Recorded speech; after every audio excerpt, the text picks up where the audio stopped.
मेरे दोस्त कहते हैं कि एक जिद्दी इंसान ही इतिहास रचता है। किसी जिद के कारण, किसी ऑर्डिनरी सिस्टम के कारण उसके अंदर एक सपना क्रिएट हो जाता है, उसके अंदर एक ड्रीम प्रोजेक्ट बन जाता है। मेरे दोस्त, ये वीडियो बहुत बड़ा पावरफुल वीडियो होने वाला है। यदि आप बैठे हैं तो खड़े हो जाएंगे, यदि आप लेटे हैं तो आपके रोंगटे खड़े हो जाएंगे, लेकिन ये वीडियो आपको देखना जरूरी नहीं, मजबूरी बन जाएगा। मेरे दोस्त, हम बात करते हैं दशरथ मांझी की। दशरथ मांझी इतनी बड़ी कठिनाई में थे मेरे दोस्त, इतनी बड़ी कठिनाई में थे, उनकी पत्नी का लीवर पेन हो गया। मेरे दोस्त, उनके रास्ते में एक पहाड़ पड़ता था और वो पहाड़ को पार कराते समय मेरे दोस्त उनकी पत्नी ने वहीं पर दम तोड़ दिया।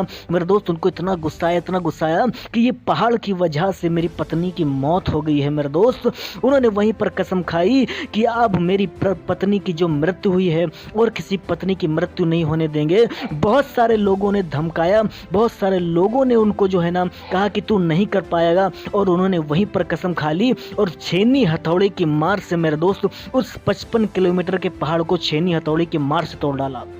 ये होती है मेरे दोस्त जिद। जब जिद आ जाती है ना तो मेरे दोस्त कुछ नहीं दिखता। बहुत सारे लोग टोकते हैं, रोकते हैं, लेकिन कुछ दिखता नहीं है। मेरे दोस्त भगत सिंह इतनी बड़ी कठिनाई में थे, इतनी बड़ी कठिनाई में थे मेरे दोस्त।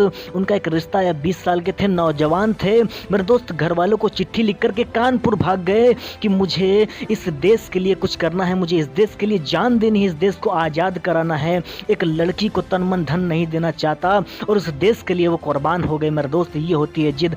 एक जिद के कारण ही इंसान इतिहास रच पाता है। यदि आपके अंदर एक जिद है तो बहुत सारे रास्ते खुल जाएंगे। यदि आपके अंदर जिद नहीं है तो मेरे दोस्त कोई भी रास्ता नहीं खुल पाएगा। जिद एक ऐसी चीज है, और अगर रास्ते नहीं खुलते हैं तो आप खुद एक नया रास्ता बना लेते हैं। जिद एक ऐसी चीज है मेरे दोस्त। यही बात करते हैं हम डॉक्टर APJ अब्दुल कलाम की। मेरे दोस्त, उनको कौन नहीं जानता है। डॉक्टर APJ अब्दुल कलाम पूरी लाइफ में अपनी सिर्फ 2 ही छुट्टियां की। मेरे दोस्त, ऐसा ऑर्डिनरी इंसान, ऐसा जिद्दी इंसान कि मुझे करके ही रहना है, मुझे करके ही रहना। जिद का मतलब क्या है? मुझे करके ही रहना है। तो मेरे दोस्त, उस बंदे ने आज इतिहास बना डाला। जिस भी कंट्री में जाता था उस कंट्री में उसको रिस्पेक्ट मिलती थी, भारत देश का नाम ऊंचा रोशन कर दिया। मेरे दोस्त, ये होती है जिद। ये जिद कहाँ से आती है? जिद अपने अंदर से आती है। यही जिद हमारे एस मुफारक सर के अंदर आई। मेरे दोस्त, बहुत सारी 2017 2016 में ऐसी स्कैमर्स कंपनीज भारत में और पूरे वर्ल्ड में आकर के बहुत सारा स्कैम कर रही थी, स्कैम करते ही जा रही थी। लोगों के विश्वास टूटते ही जा रहे थे। बहुत सारे लोग उनसे हताश हो चुके थे, उन कंपनी से। मेहनत तो करते थे लेकिन कोई फायदा नहीं मिलता था, मेहनत करते थे, कोई फायदा नहीं मिलता था। बड़े बड़े लीडर्स जो है ना बहुत सारा पैसा कमा लेते थे, बहुत सारा मोटा मोटा मुनाफा कमा लेते थे, लेकिन जो छोटे छोटे लोग होते थे उनको कुछ नहीं कर पाए। मेरे दोस्त, वही समय आया, जून 2018 का समय आया। कोई विजन नहीं था, कोई सिस्टम नहीं था, एक सच्चाई, एक अच्छाई के इरादों से निकला है मुफारा।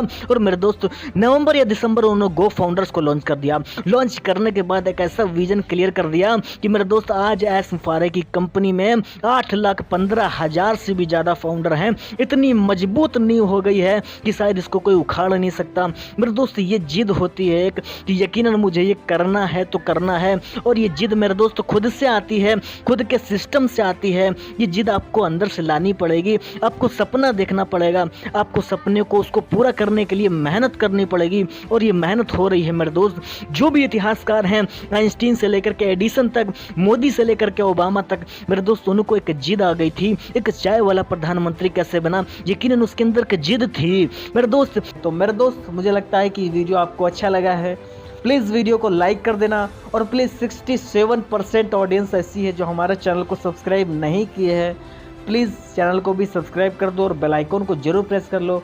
मैं इसी तरह के वीडियोस को क्रिएट करते रहता हूं, और सारे ही फाउंडर्स को ये वीडियो ज़रूर शेयर करो ताकि उनको ये पता चल सके कि